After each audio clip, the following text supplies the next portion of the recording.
আসসালামু আলাইকুম। ওয়ালাইকুম লা- আসসালাম রহমতুল্লাহ। লালন ভাই কেমন আছেন আপনি? আছি আলহামদুলিল্লাহ। আমরা রয়েছি লালং ফিশিং জোনে, দেখতে পাচ্ছেন লালং ফিশিং জোনের এই পুকুরটি, এবং এখন সরাসরি লালন ভাইয়ের সাথে কথা বলতেছি। এই লালং ফিশিং জোনের যিনি উদ্যোক্তা লালন ভাই, ওনার সাথে একটু আমরা ওনার পুকুরের সার্বিক অবস্থা সম্পর্কে আমরা একটু জানতে চাই। আপনার এখানে আজকে কততম খেলা? আজকে এবছরের চতুর্থতম খেলা। চতুর্থতম। হ্যাঁ, এই বছরে 2024-এর চতুর্থতম খেলা। গত বছর 21 বার খেলা হয়েছে, আর এবারে চতুর্থতম। আচ্ছা, আমি দেখছি যে আপনার এখানে ২ কাটার খেলা হচ্ছে, যেটা আসলে রাজশাহীতে নতুন একেবারে। হুম। এই বিষয়ে আপনি কি বলবেন ২ কাটার খেলা আসলে সম্পর্কে? আমাদের রাজশাহীর একটা ঐতিহ্য ছিল এক সময়, এক কাটা দুই কাটা খেলা আমি খেলেছি। তখন রাজশাহী প্রবীণ শিকারী হান্নান ভাই, হজু ভাই, ফজু ভাই, তারপরে সদা ভাই, এরা প্রবীণ শিকারী। আমি ওদের সঙ্গে ওই সময় মাছ ধরছি। তখন এক কাটা দুই কাটা খেলা হতো আরডির পুকুরে, নারকেল বাড়িয়া পুকুরে। তখন এক কাটা দুই কাটা খেলা হতো, কিন্তু পরবর্তী ডাব্বার প্রচলন এসে আমাদের এই এক কাটা দুই কাটা প্রচলনটা হারিয়ে গেছিলো। অন্য জায়গায় মাছ মারা হয়। তা আমি চিন্তা করলাম আমাদের এলাকায় যদি এটা প্রচলন করা যায়, তা আমি এই উদ্যোগটাকে সফল করার জন্য আমার পক্ষে প্রথমে এই এক কাটা দুই কাটা প্রচলনটা শুরু করি।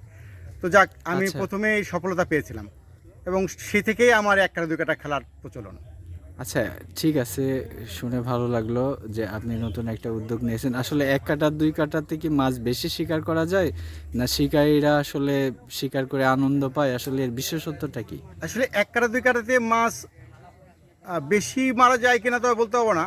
তবে এক কাটা দুই কাটাতে শিকারি একটা মাছের যে গেম, মাছ খেলানো যেটা গেম বা আমরা বলি আনন্দ বলি, এক কাটা দুই কাটাতে আছে।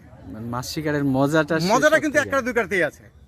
আচ্ছা। মাছটা খাচ্ছে এবং খাঁচের উপর যে আমি টানটা দিচ্ছি এবং মাছটা যে জাম্প করছে বা খেলছে, এটার মজাটা এক কাটা দুই কাটাতেই আছে। লাড্ডু খেলার মতো ওই মজাটা নেই।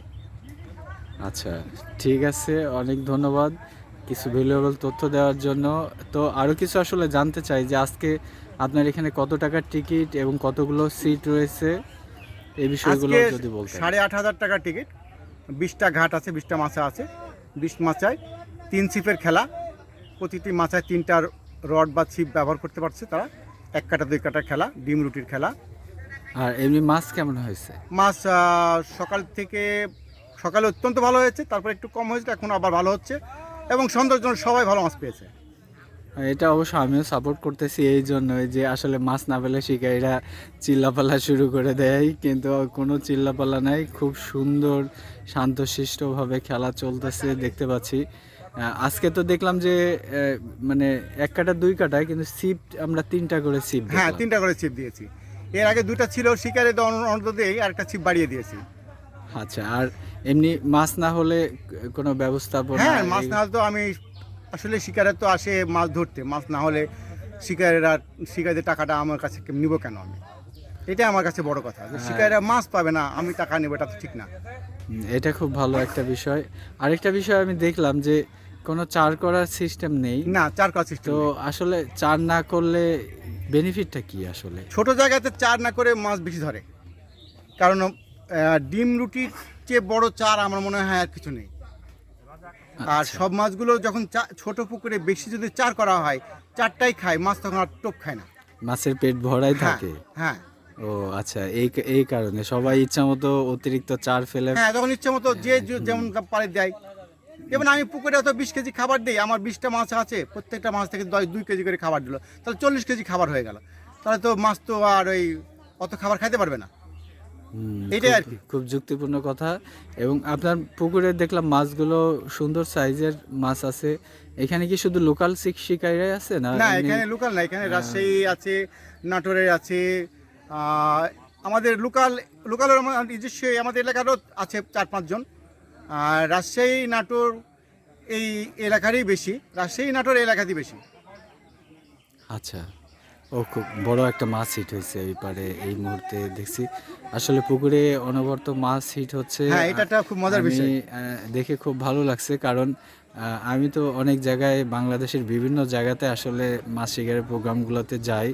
যারা আমাকে দেখেছেন অবশ্যই ফিশ ওয়াচিং ইউটিউব চ্যানেল এবং ফিশ ওয়াচিং ফেসবুক পেজে আমার সম্পর্কে হয়তো অনেকেই জানেন। আমি চেষ্টা করি সত্য বিষয়গুলোকে তুলে ধরার জন্য, এবং এইখানে আমি লালন ফিশিং জোনে খুব সুন্দর একটা পরিবেশ দেখলাম। খুব ভালোভাবে সুন্দরভাবে শিকারীরা আনন্দের সাথে মাছ ধরতেছে, এটা দেখে সত্যিই ভালো লাগছে। যেটা আসলে রাজশাহীতে আমাদের এই লালন ফিশিং জোন নাম দিয়ে উনি আসলে যাত্রাটা শুরু করছে, এবং এটাকে আমি শুভকামনা জানাই এবং চাই যে আসলে এই দুই কাটার খেলাটা রাজশাহীতে দিন দিন আরও জনপ্রিয় হোক। সত্যিকার মাছ শিকারের যে আনন্দ শিকারীরা সেটাই উপভোগ করুক। তো এইটাই আজকে এই পর্যন্তই। সবাই ভালো থাকবেন। ধন্যবাদ, আর অনেক লালন অনেক ধন্যবাদ ভাইকেও আপনাকে, সত্য ঘটনাগুলো আপনি তুলে ধরবেন। লালন ভাইকেও শিকারীর যারা আছে তাদেরকেও আমি ধন্যবাদ জ্ঞাপন করি, আল্লাহর কাছে শুকরিয়া জ্ঞাপন করি। তারা সুস্থ থাকবেন, ভালো থাকবেন।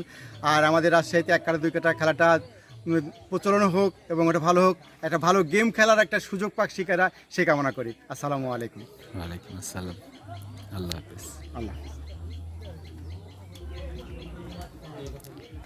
লালন ভাই আসলে অমায়িক একজন মানুষ, আমি তাকে পছন্দ করি। উনি কলেজের শিক্ষক,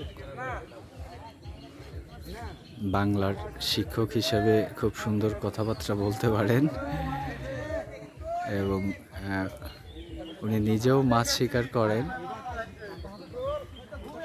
তো এখন বিকেল সম্ভবত 3টা বাজে, 3টা না 4টা, একটু দেখে নিই, 3টাই প্রায় বাজে।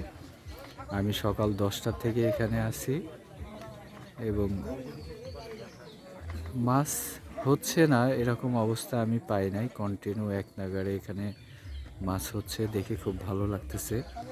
মাছের সাইজগুলো বেশিরভাগই 1 কেজি, 1.5 কেজি, 2 কেজি, 3 কেজি, এর মধ্যে কিছু বড় মাছও রয়েছে। তো আজকের এই মেঘলা আবহাওয়াতে যদিও মাছ টোপ ধরার জন্য খুব উপযোগী পরিবেশ না, তবুও সুন্দর মাছ শিকার চলতেছে। প্রায় শিকারীরাই সন্তুষ্ট, অনবরত মাছ শিকার চলতেছে কোনো না কোনো সিটে। তো সবাই ভালো থাকবেন। আমাদের ভিডিওগুলো যদি ভালো লেগে থাকে অবশ্যই লাইক করবেন, আপনাদের বন্ধুদের সাথে শেয়ার করবেন, এবং আমাদেরকে কোনো পরামর্শ দিয়ে উৎসাহ দিতে চাইলে আরও ভালো ভালো তথ্য ইনফরমেশনগুলো আপনাদের সামনে তুলে ধরার সুযোগ করে দেওয়ার জন্য অবশ্যই কমেন্ট করে আমাদেরকে পরামর্শ দেবেন।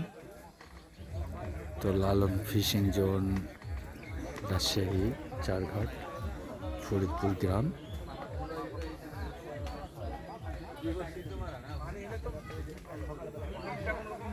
এখান থেকে আপাতত বিদায়, এই পর্যন্তই। আল্লাহ হাফিজ।